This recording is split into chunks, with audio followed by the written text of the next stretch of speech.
Hello beautiful people, how are you doing? Twe tumeze neza. Reka tubipfurize ibihe byiza nanone aho muri hose. Turabaha ikaze n'ubundi muri ya makuru agenda vugwa ku baririmbyi, abastari, ibintu by'ivyamamare. Guys, n'ubundi twongeye kuza muri za muhemu nyene za vibe z'ibisazi guys. Ngo tugiye kubana. Bura rero uko ari amakuru tubazaniye ariko aravugwa hagati ya KIRIKOU A KILI ambitse muri agent satubisa turama bafri. Ivyo rero ubona yuko kumbuga abantu bakomeje kugira amakenga menshi igiki shoba KIRIKOU kireba hagati KIRIKOU A KILI MBC hamwe muri agent satubisa turama bafri. Ubona yuko bagenda baterana amajambo hariye ku rubuga rwo Facebook, aho ubona umwe wese yagiye avuga amajambo atandukanye. We welcome. Wewe nyimba uri mushasha turaguha ikaze n'ubundi tubane muri ya makuru muri za vibe dekura handi atari kuri TWENGAKO TV.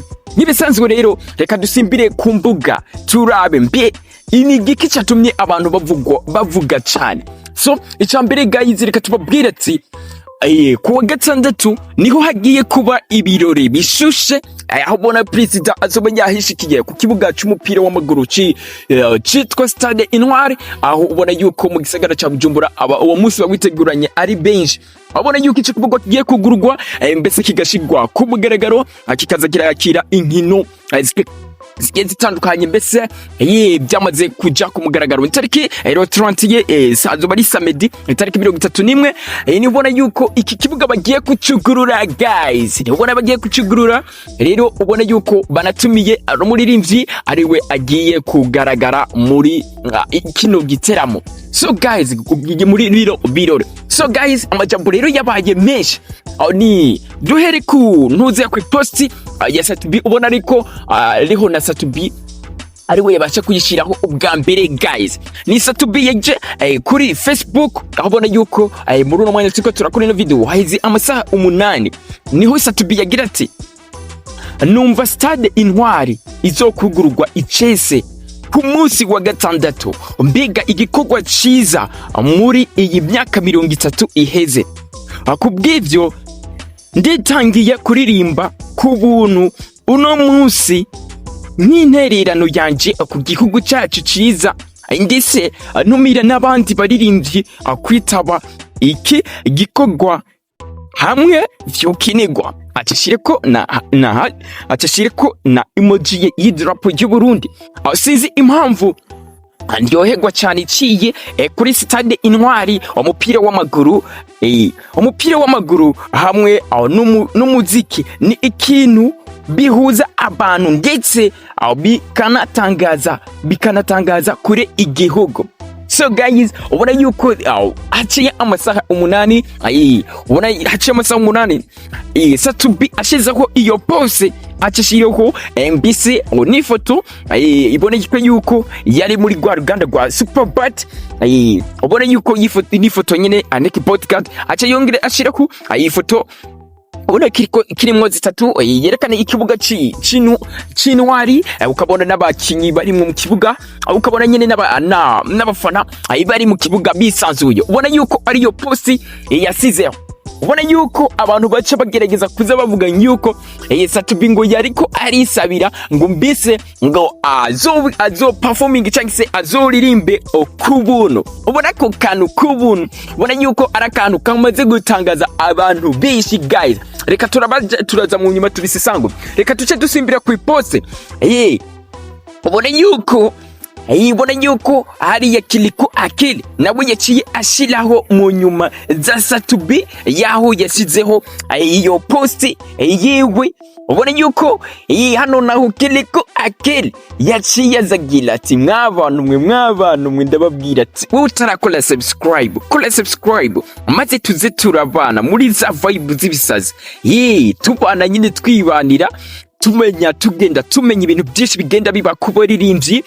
What's going on ku baririmbyi ati biga inyifoto imeze gute, ati hariya nyene mbiye biba bimeze gute. Reka tubifurize ikaze karibu wenye mbutari bwakora subscribe, turakwinginze kora subscribe tuze turabana muri vibe z'ibisazi.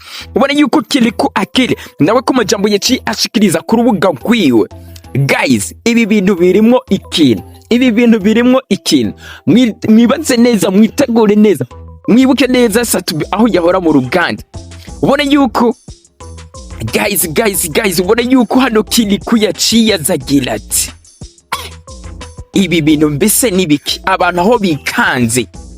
Kirikou A KILI haheze amasaha 5 ubu tuvugane turiko turakora ino pose, haheze amasaha 5 abona umwana Kirikou A KILI ikidoma, mbese umuririmbyi akuzwe muri ino minsi yaciye aza ku rubuga rwa Facebook nawe agira ati akantu kose unyumvishijemwo ubu uca ushaka kwidumbamwo, acashiraho kabaza ati akantu kose ubu wumvise uca ushaka kwidumbamwo nugushaka kuba ahondi canke nishali. Acashiraho kandi kabaza, acashiraho musi muhu acashiraho akantu nyene. ubona yuko rero uciye uja muri zino message zibiri guys, umenye yuko abantu batariko baratahura, batariko barumva ukungene bino bintu biriko biragenda. What's going on? Reka tuje rero tusesangura. So guys, ubona abantu bariko baravuga ati mbese Satubi nibiki, Satubi kari umuntu twari tuzi w'igihangaye, ati ndi kubera iki yogenda gukorera ubusa, atari ku wundi muririmbyi nawe ubivuga yuko Kirikou A KILI mwamaze kubona na afishe, niwe ari kuri afishe, kandi Kirikou A KILI yaramaze kuba na ahabwa amahiri yo kuzo performinga. Ubona yuko abantu bagoma bagira amakenga cyane ati mbere Satubi, abantu bo bavuga ati Satubi ariko aripendekeza cyane. Ubona yuko mu minsi Satubi, ubona yuko byariko biravugwa yuko ngo Satubi yoba yatwaye akazi ka Kirikou A KILI hariya muri Superbat, ariko n'ibintu bitaraja mu muco neza nkuko abantu bagenda bavyibaza. Ati bunaho ati Satubi nahari karagerageza ati mbese azimye Kirikou A KILI, ariko abantu uko bavyibaza suko guys, abaririmbyi suko mbese abaririmbyi bafitaniye n'urukundo, ariko baba bashakanye n'ibintu bigume bisosa bigume bicamwo akantu kaka vibe. Ubona rero yuko Satubi ni umuntu akunda igihugu cyane gose. Reka tubisesangure kandi muze mudutahura.